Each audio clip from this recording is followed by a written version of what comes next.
7h43, l'édito politique. Bonjour Françoise Degois. Bonjour Benjamin, bonjour à toutes et à tous. Bon, on parlait des élections législatives, forcément avec cette campagne véritable guerre éclair. Et selon vous, Françoise Degois, le Rassemblement National semble marquer le pas. Oui, alors ça n'est pas le Rassemblement National ce matin, Benjamin, c'est le renoncement national. Et pas un renoncement, mais plusieurs.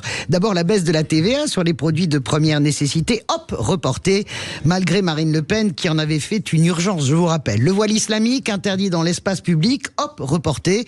Jordan Bardella s'est contenté d'un lapidaire, ça reste un horizon. L'abrogation de la réforme des retraites, hop, reporté, avec un réel cafouillage. Qui croire en fait, Jean-Philippe Tanguy qui dit que ce sera à l'automne, Jérôme Sainte-Marie qui parle d'un temps long, alors là on met ce qu'on veut dans le temps long, vous voyez, ou Éric Ciotti qui lui affirme qu'elle ne sera peut-être pas abrogée.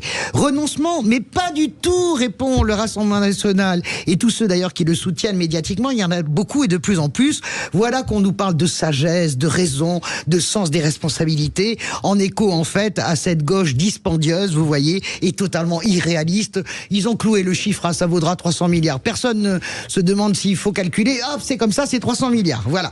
Donc c'est normal, c'est une campagne, mais on rappelle que ces mesures, moi je le rappelle, ont été portées il y a encore 15 jours par Jordan Bardella, qui lui se retranche derrière ce fameux audit, cet audit, Benjamin, qui doit dire où en sont les comptes publics. L'arbre censé cacher la forêt des renoncements. Bon, vous l'avez compris, c'est le pied sur le frein avec une véritable nervosité de Jordan Bardella qui l'a formulé de façon assez étrange. Je n'irai pas à Matignon si je n'ai pas de majorité absolue. A priori, ça paraît frapper au coin du bon sens. Et pourtant, cet argument utilisé à cet instant de la campagne ressemble à un aveu de faiblesse. Pourquoi ? Parce que généralement, on l'utilise entre les deux tours pour galvaniser les troupes et redonner une dynamique jusqu'à l'arrivée. Et ça, c'est un mauvais signal. Oui, l'utiliser maintenant, c'est comme si on envoyait comme message subliminal, de toute façon, nous ne l'aurons pas, cette majorité absolue.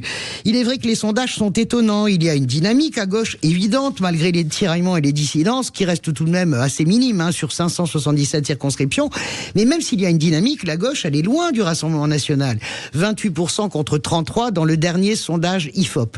Ce qu'on peut voir, c'est qu'elle progresse fort parce qu'elle a fait l'union et que le RN se tasse un petit peu, mais à minima à peine 1 ou 2 points. L'état-major de Marine Le Pen, en tout cas, il sait parfaitement lire les sondages, ce qui explique aussi les propos d'un Jordan Bardella, certainement pris de vertige face à une situation pareille. On pourrait dire ce que l'on veut, mon cher Benjamin, et d'ailleurs on le dira, non, on ne peut pas aller à Matignon à 28 ans sans jamais avoir exercé le pouvoir, même si on est très doué. On peut nous expliquer les ronds, les carrés, et je pense qu'il y a cette dimension psychologique en ce moment, dans ce moment de flottement, mais ce mouvement de flottement politique et psychique, eh bien, il profite à beaucoup de gens, sauf à qui ? À la majorité, qui est toujours coincée, 10 points derrière la gauche, 18-28, et je vous laisse calculer 15 points derrière le Rassemblement National. Mais à part ça, Emmanuel Macron continue de parler, 2 fois, 3 fois, dans la presse écrite, la radio. Macron parle et la majorité baisse. Merci à vous, Françoise Degois.